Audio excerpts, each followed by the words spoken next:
hablan por embriología hay infinidad, ¿no? De modo tal que no se ha fragmentado al paciente como las especialidades quirúrgicas de adultos. De tal que nosotros de pies a cabeza tratamos al paciente. ¿Sí?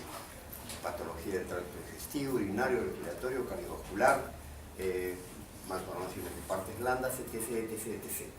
Pero para focalizar esta especialidad dentro del curso, yo les he traído una patología que desde mi punto de vista es la más importante. Ustedes tienen la suerte de que esta clase no se da en otros lugares, en otras universidades, como tal que es una ventaja, es un valor agregado para su formación. Atresia esofágica, ni siquiera hay que definirla, se entiende como una malformación congénita, ¿cierto? Su nombre lo dice, y si recordamos la embriología, entender que hay segmentos del intestino. Esto involucra la patología, perdón, el segmento anterior, donde nosotros tenemos que recordar que están involucrados el aparato respiratorio y el digestivo. Por lógica, esto nos dice que cuando menos, cuando se habla de esa patología, el tracto respiratorio de modo directo o indirecto está afectado. En la historia hay muchos nombres, son quienes de pronto se han dedicado a estudiar esta patología y han sido hitos, ¿no? Bien, esta es la parte importante. Si ustedes ven acá en este esquema, hay un comportamiento del intestino anterior que gradualmente en el tiempo va a tener una conducta distinta, ¿no? Y en el día 19, aproximadamente tercera semana, va a haber una separación del esófago y la tráquea, finalmente. Ahora, por una cuestión lógica, ¿no? Ustedes están deduciendo que siendo este ente biológico, ¿no? El embrión en un periodo de formación, hay una intercurrencia en la línea de tiempo de diferentes momentos, diferentes sistemas, diferentes órganos que al mismo tiempo se están aconteciendo. Y en este sentido hay una mnemotecnia que nos permite plantear, este es un axioma, que cuando nosotros presentamos una patología en un paciente, se plantea la posibilidad de que concomitantemente haya otras. Y entonces ustedes ven ahí esa mnemotecnia, BATERREC, ¿no? Malformaciones vertebrales, anales, traqueosofágicas, como es en este caso, radiales, renales, cardiovasculares, entre otras, pero estas son las más importantes. ¿Y qué va a ocurrir? Esto nos va a llevar a plantear un pronóstico de acuerdo al paciente que tengamos. Cuanto mayor compromiso, en cuanto malformaciones hay, se entiende que el pronóstico no va a ser el mejor. En cuanto a herencia, sexo, raza, frecuencia, de acuerdo a la literatura que se lea, es muy variado, ¿no? Pero sí es bueno entender que aquí, para que se dé un caso, ¿no? Hay un rango de 4.000 recién nacidos. Esto es para suerte de los pacientes. De modo tal que es probable que cuando ocurra este paciente, ustedes han visto por lo menos 4.000 para que les ocurra un recién nacido con esta patología. Y esto es importante, porque nos va a hablar de los diferentes subtipos que existen en esta patología. Ahí en esa diapositiva, ustedes leen, ¿no? Y es importante recalcar que vamos a hablar, ¿no? De una jerga técnica, ¿no? De una replana, en cuanto hablamos del esófago proximal, esófago distal y fístula. Lo veremos más adelante, pero esos tres términos, ¿no? Van a determinar los diferentes subtipos. Y si ustedes ven ahí el detalle, ¿no? En una proporcionalidad, uno de los tipos es lo más frecuente y cabe la probabilidad que ustedes en su futura vida médica, en tanto no sean especialistas, probablemente encuentren este tipo de patología. Y es la que tiene, ¿no? Una fístula tráqueo-esofágica distal. ¿Qué significa? Que el esófago primero está separado, ¿no? En la parte superior hay un cabo ciego y el esófago distal está comunicado con la tráquea, lo que constituye una fístula. Esto lo entendemos mejor en esta gráfica. ¿Sí? Simple. Recuerden que arriba del 85%, promedio 85%, esta es la patología más frecuente. Ahora, vemos subtipos. Aquí ustedes ven una atresia pura. ¿Qué significa? que no hay fístula traqueosofágica, ¿no?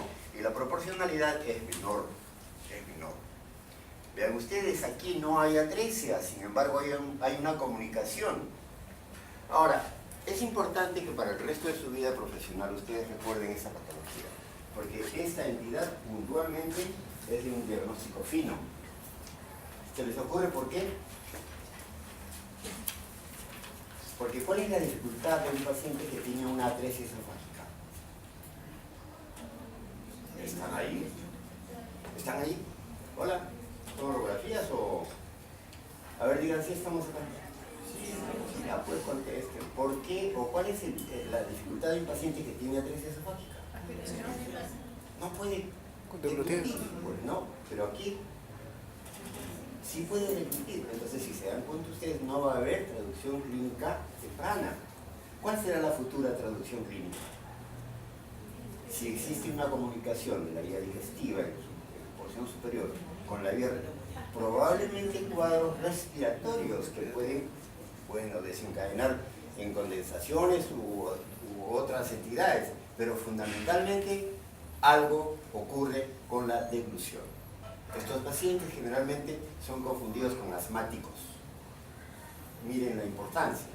Y el diagnóstico es tardío, ¿ya? Entonces, tener en cuenta, sin dormirse, tener en cuenta que esto puede ser un caso que nadie lo ve, sin embargo ustedes, por el simple hecho de tenerlo en cuenta, hacen el diagnóstico.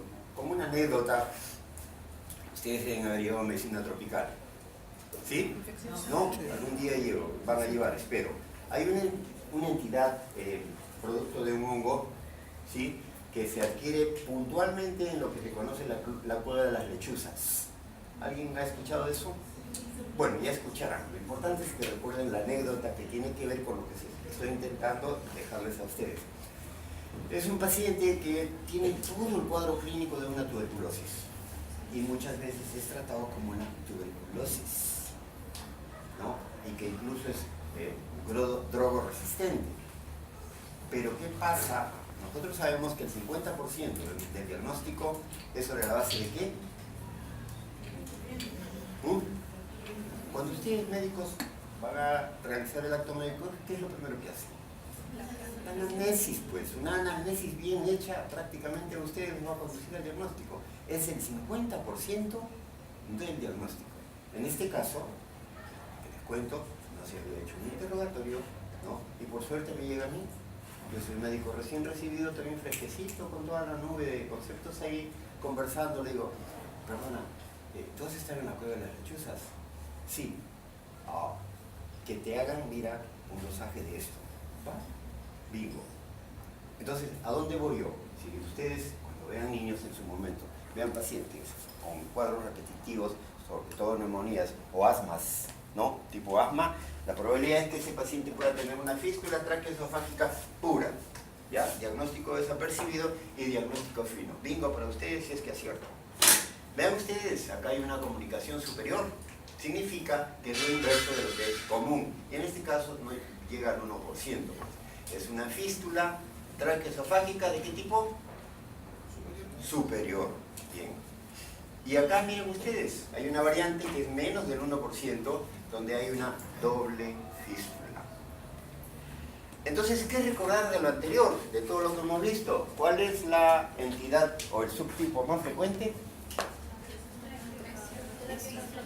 La que el cabo proximal es ciego, ¿sí? ¿Se entiende eso? El cabo proximal es ciego y el cabo distal está comunicado con la vía respiratoria mediante una fístula. Puntual en cuanto a las diferentes a la clasificación y subtipos. Ahora, como les he dicho, todo tiene una historia clínica. Ya me anticipé. ¿Cuál será la clínica de este paciente? No me digan que no puede comer porque es un recién nacido. ¿Sí? Algo va a ocurrir cuando de pronto ustedes ya llegaron a la neonatología. Bueno, a los pacientes que nacen, a los renacuajos nacen, se les pone una sonda, les aspira, y de pronto cuando ustedes pasen una sonda, es ahí, no está, van a encontrar un stop. ¿Sí? Ahí les trae un rango y es lo primero. Inmediatamente ustedes deben sospechar. Pero además este paciente no va a tener antecedentes. ¿Saben lo que es el polidramnios? ¿Sí? Es cuando el líquido amniótico, ¿sí?, está aumentado. ¿Dónde? En la cavidad uterina, ¿cierto? Y aquí, ¿cómo se explicaría eso? ¿Cómo se entiende? Es cuestión de concepto. ¿Qué pasa con el líquido amniótico en lo habitual? Recircula. ¿Por qué? Porque se deglute y se elimina, ¿cierto? ¿Y acá qué pasa? Hay esto. Por lógica habrá poligramos, ¿sí? Es lo primero, miren, historia clínica. Les digo, historia clínica nos lleva al acierto de un diagnóstico. Luego de ello, ¿no?, nosotros vamos a encontrar algún comentario respecto a la hipercialorrea. ¿Sí? ¿Algún comentario? ¿Será hipercialorrea?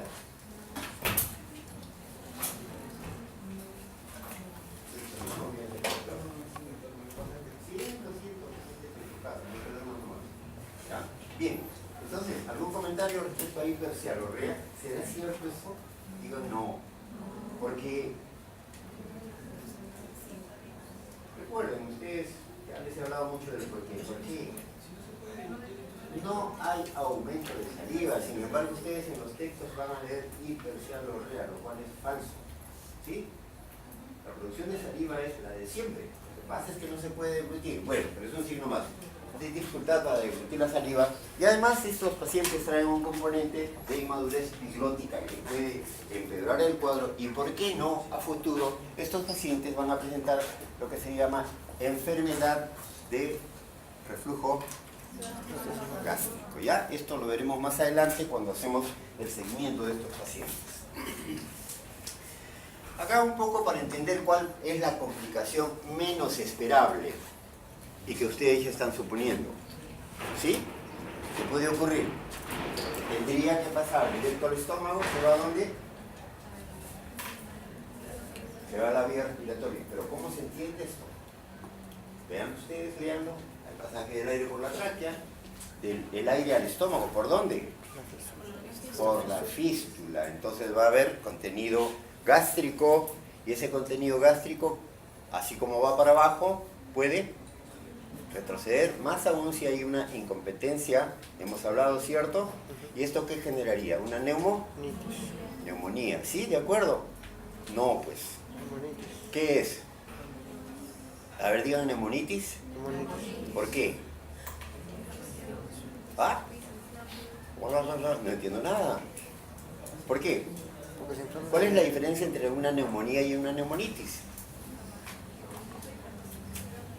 En una neumonía hay un agente patógeno, ¿cierto?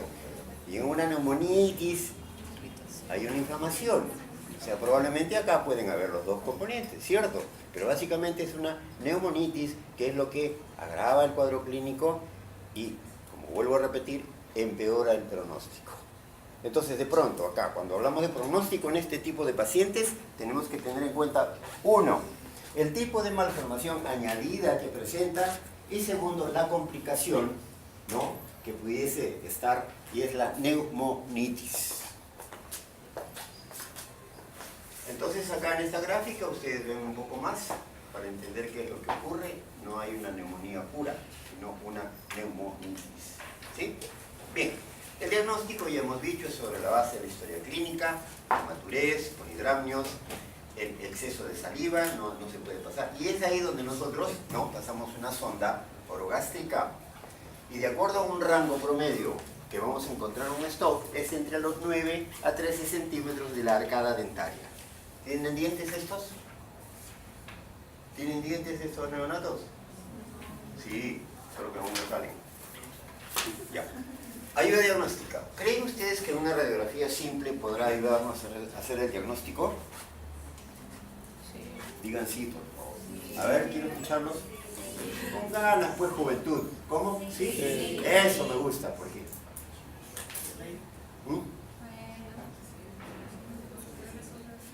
¿Por aquí? Hasta ahí nomás llegan ustedes, hasta el sí obligado. Perfecto. ¿Qué pasa con el aire? Para comenzar, el aire es un medio de contraste, ¿cierto? Porque cuando nosotros leemos una radiografía, ¿qué evaluamos? densidades. Entonces, de pronto, una radiografía simple nos puede dibujar el cabo proximal. ¿Qué más podría dibujar? ¿O qué más se podría buscar leer? ¿Algo más? Digan sí. Sí. ¿Qué? ¿Cómo? ¿Por ahí escuché algo? ¿Qué más podríamos buscar en una radiografía simple? Perfecto, pero ¿eso es lo que buscamos? ¿Y si no encontramos? Ayúdenla, que va por buen camino, acompáñenla al conocimiento. ¿Está pensando? Un aplauso para la compañera. Pero ayúdenla pues. Si no encontramos aire, ¿qué pasa? ¿Ah? Estamos buscando aire en abdomen. Perfecto. Pero ¿y si no encuentra aire? Es cuestión ya de pensar nada más. Hasta donde hemos avanzado es solo pensar. Y ustedes nunca dejen de pensar. ¿Sí? Que no hay aire nos está traduciendo un subtipo. El principio de ausencia de fístula, o al menos total. Y probablemente nos está hablando de una atresia pura. ¿Sí? ¿Se dan cuenta qué importante? ¿Y quién lo dijo ustedes? Pensando.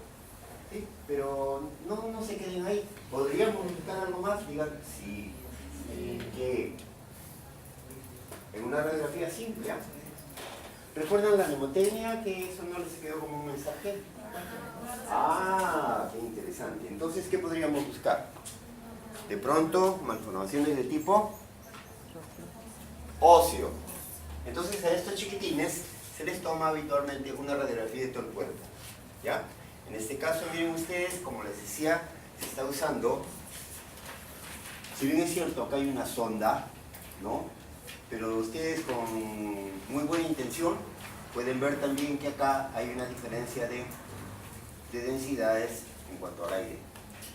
Entonces, el aire nos puede servir para hacer el diagnóstico inicial, pero lo habitual es, o se puede pasar una sonda, o en su defecto, vamos a un siguiente paso, ¿no? Y vean ustedes, acá hay otra sonda. Para este caso, el cabo proximal es muy alto, ¿sí? Y si vemos aire acá, ¿qué deducimos? ¿Qué deducimos si vemos aire en abdomen? Que tiene una fístula. Si no, ¿por dónde he llegado? Y si no tiene aire, que es una atresia pura. ¿Se dan cuenta que es elemental? ¿Bien? Pero en este caso nosotros hemos ido un paso más, ¿no? Y hemos usado un medio de contraste. No se debe usar bario porque eso está proscrito, algunos libros aún lo mencionan, ustedes no cometan ese sesgo de aprender esto. Y se usa una cantidad suficiente, ¿no? Para dibujar una semiluna en la parte superior, lo cual puede ser entre 1 o 2 centímetros. Y como les decía, miren ustedes en esa radiografía de todo el cuerpo, pásale la voz a tu... Hola, ya estamos acá. No te duermas, campeón. Estamos acá, miren ustedes, además malformaciones óseas. ¿Sí? Bien, diagnóstico diferencial con todas las enfermedades que causan distrés. ¿No? Habría que plantear por qué también la prematuridad, malformaciones cardíacas y otro tipo de malformación. Entonces acá, la morbimortalidad básicamente va a estar dada antiguamente por el peso, ahora no es tanto por la tecnología, el avance de los recursos para mantener más tiempo los neonatos. Una malformación congénita asociada, ¿cuál? Fundamentalmente una cardiovascular. Eso empobrece tremendamente el pronóstico del paciente. Y las complicaciones, ¿qué complicaciones? La no esperable. Se fueron, ahí están. ¿Cuál es? La neumonitis, perfecto. Este es fundamental. Cuando nosotros ya hacemos un plan de trabajo para manejar estos pacientes, primero, salvar la vida. Segundo, ¿no? Ofrecer alimentación. Entonces, ¿qué significaría esto? Que tenemos que preservar, ¿qué? El esófago. Tenemos que preservar el esófago, a como dé lugar. Esa es una de las prioridades. Y alimentar al paciente, ¿sí? Tratamiento es quirúrgico y es propio, si estamos hablando de que hay una separación, tendríamos que hacer una anastomosis. ¿De qué tipo? Término terminal, pues sí, ¿qué anastomosis? Término terminal. Y además, ¿qué tendríamos que hacer? Cerrar la fístula.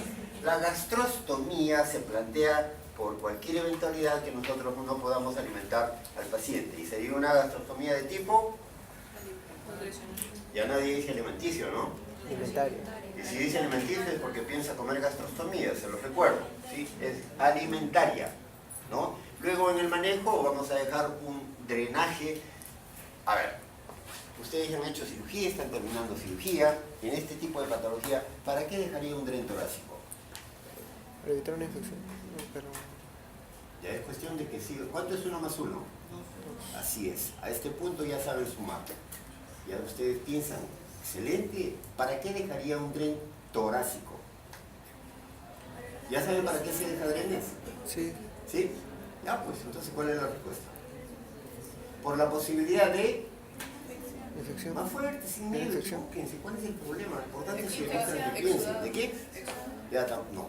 Bueno, sí, algo, pero no es lo más importante. ¿Qué? Tampoco es lo más importante. Yo diría que casi está ni tibio, ¿eh? Jugando a frío caliente. Sí, pero eso no. Dejamos un tubo torácico con un sello de agua ahí. ¿Qué dijiste?